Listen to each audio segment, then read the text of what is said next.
Hey everybody, Ryan here at eTrailer. Today on our 2023 Chevy Equinox, we're going to be showing you how to install the Roadmaster Smart Diode wiring kit for incandescent bulbs.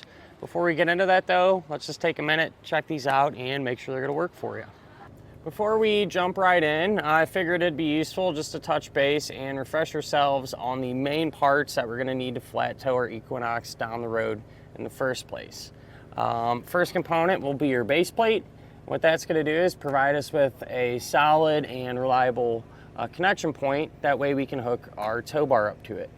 Tow bar is that second component, and this is going to be the physical link that actually connects the front of your Equinox to the back of your coach. The third main component will be safety cables. These are pretty straightforward. You know, these are there in the event of an unlikely disconnect to keep everything paired together. The fourth main component will be tow bar wiring, and what this is going to do is transfer the lighting functions from the back of your RV to the back of your Equinox, keeping you safe and legal. And last but not least, the fifth main part will be a supplemental braking system.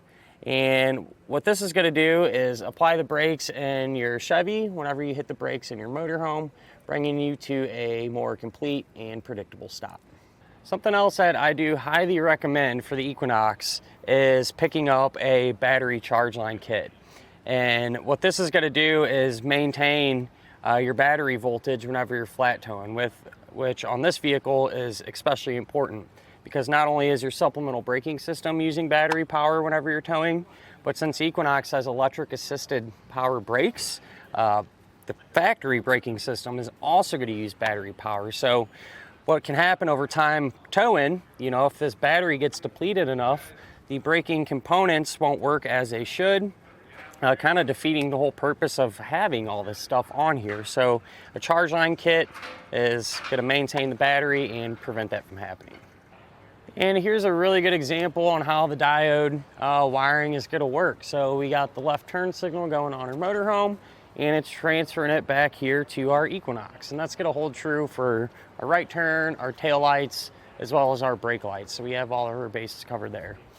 Something I want to mention right off the bat though, this kit is going to be designed to work for vehicles that have incandescent bulbs. So the Equinox, ours is an LT, I believe the LS has the incandescent bulbs as well. But from my understanding, some of the more loaded ones like the Premiers, I believe, some of them will have LED type taillights, so definitely check, see which one you have. If you do have the LEDs, there's a kit that is pretty much identical to this, but designed to work with vehicles that have those LEDs. So I just wanted to throw that out there and make sure you get what you actually need the first time. When it comes to actually picking out tow bar wiring, a diode kit is usually what I recommend 99% of the time, and that's going to hold true for the Equinox as well. And I say it because once they're installed, you're not even going to be able to tell they're there. You know, everything looks completely factory, and they're super easy to set up and whatnot whenever you are ready to hook up or disconnect. Essentially, you just plug one cable in. So not a whole lot to it. And to me, that beats out, let's say, magnetic style lighting, for example. While they work fine with those, they're magnetic lights that you'll stick on the side of your vehicle, and then you have to run wires all the way up to the back of your motorhome every time. It's just kind of a pain, and then undo it all, and then you got a big box of wiring and lights that you need to store when you're over the road.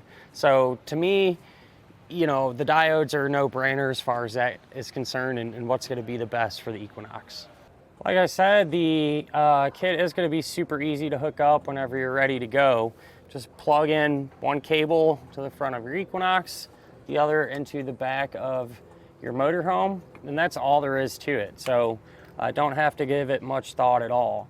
With that said, there are two variations of this kit. One of them I like to call kind of the bare bones. You get your wiring and your diodes and some little ins and outs to help you install it, but it doesn't come with a cable or a 6-way round connector. And so you'd want to use that kit in the event if you already have them components, or if you're going to source them separately, I guess, if you will. And we have a great example that where this bare bone style kit would come into play. Our neighbor chose to use a Roadmaster Nighthawk tow bar, which comes included with the cable and this 6-way round connector. So don't make sense to buy them parts twice when the tow bar comes with it. With that said though, if you don't have them components, or let's say your tow bar doesn't come with them, there is another kit available that gives you the wiring, the diodes, those ins and outs, but also the connector and a 7 to 6 coiled style cable. So, you know, if that's your situation, that kit would be the one worth looking into. At the end of the day, can't really ask for too much more. You know, super easy to use and really reliable. As far as the installation goes, it's not too bad. It's not super complicated per se. It is time consuming though, just having to run all your wires and everything else. But the good news is it's something you do once and then you have that easy use from here on out. So as long as you stay focused, you know, shouldn't give you a ton of issues. But if you'd like to follow along, we'll go ahead, pull into the garage and get started on it now. To begin our installation, we're going to be here at the front of our Equinox, and clearly we have the front fascia removed, and that's because we're doing this at the same time that we're doing our base plate, which is definitely what I recommend. A lot easier to work and run your wires and everything else, but this can be done with the fascia on, just won't be able to see as well. But with that said, you can take one end of our diode wire and, you know, just loosely bring it over here where our connector plugs eventually going to mount up. And we're going to take the rubber boot from the connector plug and slide that over. Now we can carefully cut in between each one of these wires to separate them. And then peel them back a little ways.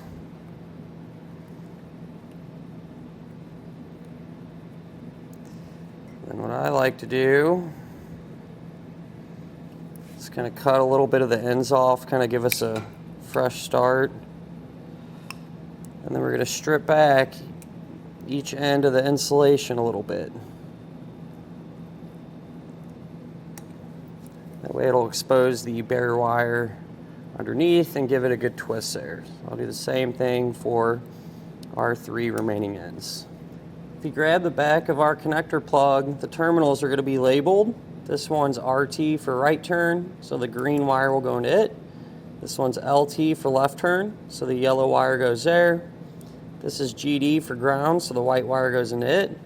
And then this one is TM for taillight, so the brown wire will go there. But you're going to take a Phillips head screwdriver and back these out almost completely. I try not to pull them all the way out because they're easy to lose and kind of a pain to get back in. So I get all of them out there, and then just take the appropriate color wire here and get them into position.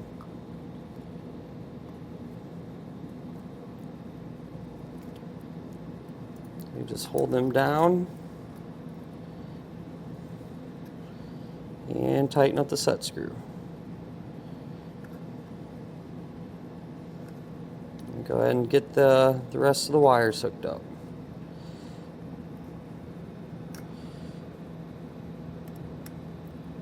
Here's what the back of the connector plug will look like once you have the diode wires hooked up.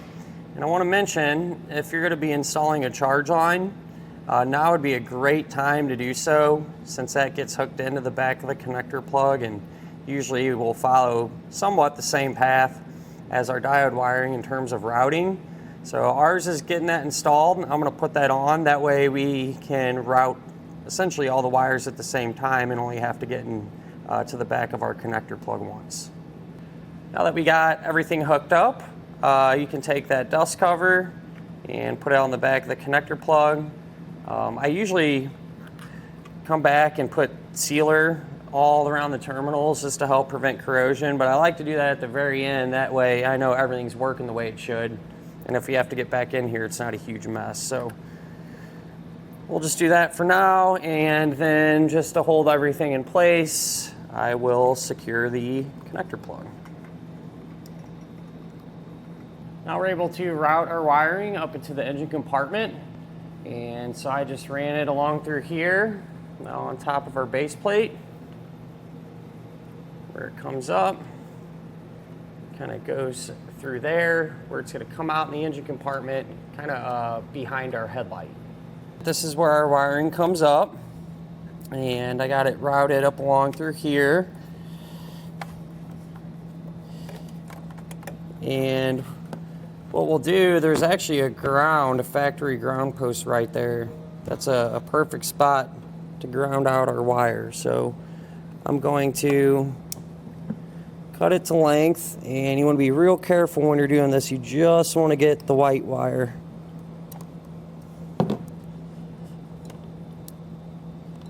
So very carefully going to peel that back. And you want to ground out the side, you know, this wire here that's going to our connector plug. We'll strip that insulation back and take a ring terminal, pop that on, and crimp it down. And then for this ground post, that's a 10mm size nut.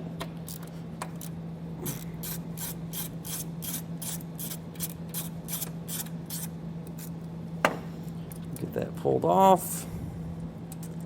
Ring terminal slid over it. And then we can tighten it back down.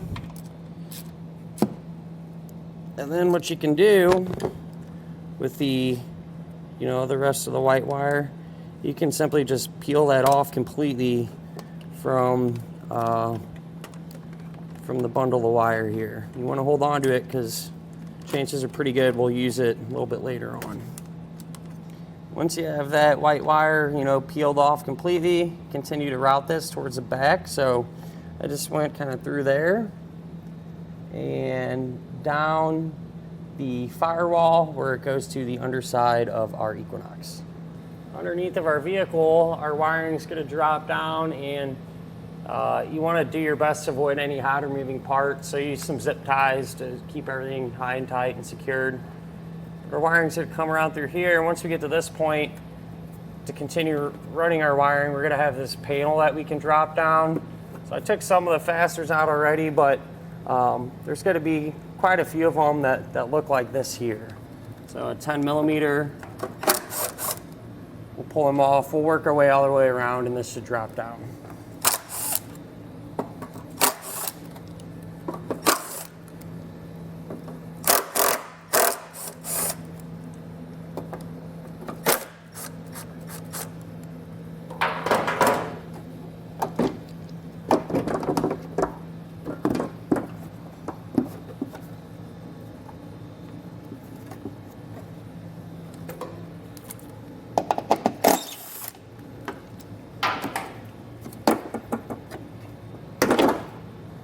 Able to continue to route our wiring, and really straightforward. Just follow these factory lines here, using some zip ties along the way just to keep everything secure. But it's going to just continue right up through here. And once we get to about this point, what I did was separate the individual wires, and that's because we're going to make a couple connections here, and eventually some of our wires are going to split off to the what would be the passenger side of the vehicle. What you can do now is take just the brown wire, and you're going to cut that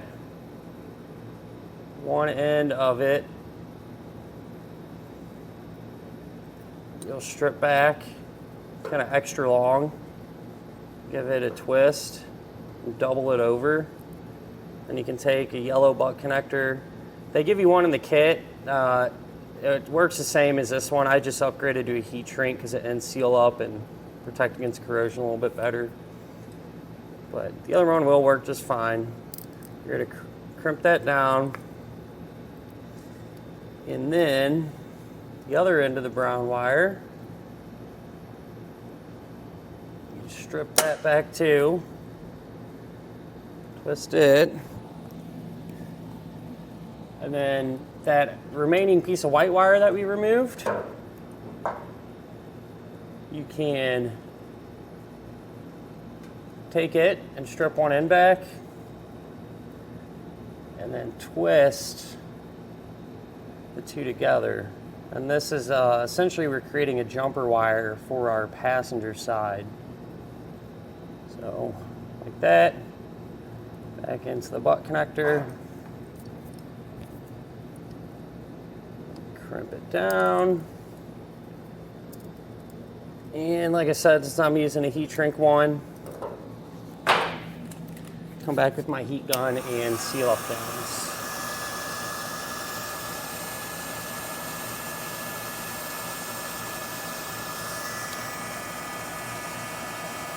That intersection there where we made that connection, our white and green wire are going to run passenger side. The brown and yellow will just continue along the driver's side. I have it running right here. It drops down right here. We'll let it hang. Eventually, we'll go up top, get our tail lights removed, and feed the wires up into it. But obviously, the driver's side, let's show you how we routed our green and white wire. The green and white one, I just followed our rear subframe. There's some wire loom from the factory on it, and so I just zip tied it to that, and essentially took the same path as the driver's side. You know, just went up and over the subframe there, and where it's going to drop down right here. Up top here, we can get our taillights removed. So open up the hatch, and I did put painter's tape along the seam here where we're going to be working. That way we don't scratch your paint or anything on accident. But these caps, you can pop them off with the flathead screwdriver. So those just lift up. And then behind them, you're going to have a T15 Torx bit screw.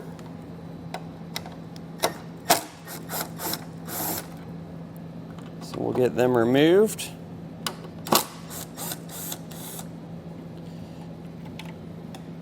And then we can start to get our tail light out. So with these, you can work them side to side a little bit, just to kind of loosen them up. A lot of times they'll be really tight.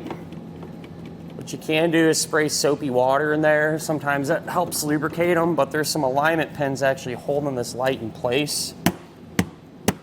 Sometimes you can take the palm of your hand and just, you know, get pressure going on it that way until it pops free. So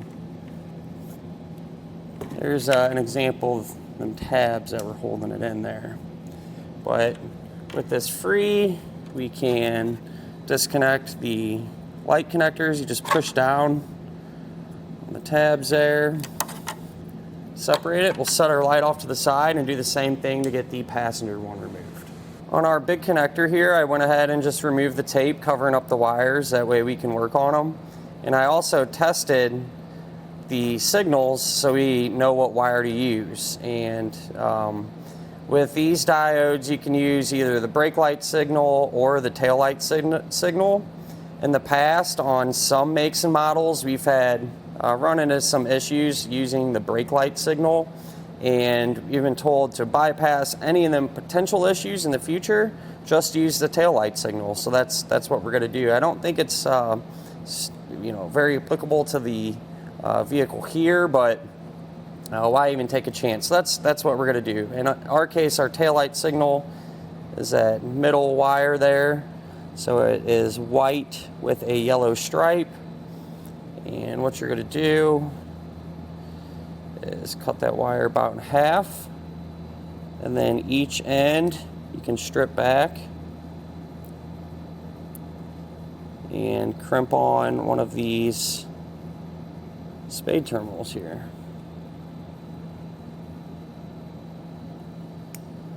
What I've done now is just used a pull wire. I just dropped it down from our tail light pocket until it came out the bottom, and then we're able to tape our wiring to it, and making it really easy to kind of feed everything up into position.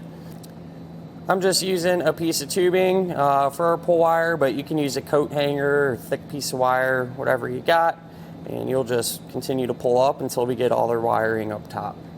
So what I've done is cut our wires to length, and then just like what we did a minute ago, I crimped on some spade terminals to our new wiring there. And we can take our diode now and get that plugged in. So side closest to the connector plug on our factory wiring, you're going to plug that into the car brake out. The other end you'll do car brake in. And then our new wiring, the RV tail, you're going to plug the brown wire into that one. And RV brake, you'll plug the yellow wire in there. Now you can put together your ground wire. So in the kit they give you, about a foot long piece of white wire. Stripped ends back, ring terminal on one end, spade terminal on the other. And this is going to get grounded. So probably somewhere in this area out of the way. You can use the provided self-tapping screw to get this secure.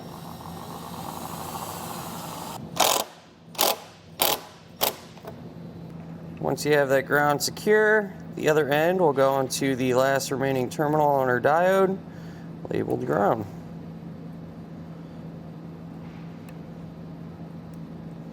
So what I went ahead and done was stuck our diode to the tail light here to secure it. And then what I like to do is apply some sealer to the connections there, just to not only help hold them in place, but help keep moisture and whatnot out of there. So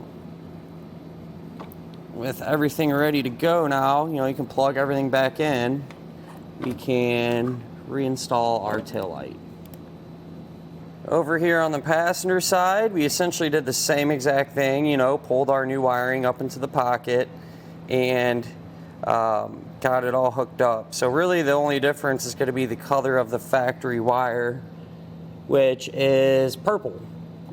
And on the big connector, the one there in the middle. So you'll cut that, connector end, purple wire will go to car brake out. Other side of the purple wire will go to car brake in. RV tail, you're going to hook up your new white wire to. RV brake, you're going to hook up your new green wire to. And then of course your ground, that's the same exact thing that we did over on the other side. So that's how it turned out. And I'll come back, get this secured just like we did on the other tail light, silicone it down and reinstall it. It's a good idea now to test your wiring to make sure that it's working properly. So up front, I'm just hooked up to a test box. You can use your motorhome, but keep in mind if your motorhome has any issues, it could translate back here and kind of mislead you thinking it's something you did on the vehicle side. So just keep that in mind. But that said, we'll try our tail lights.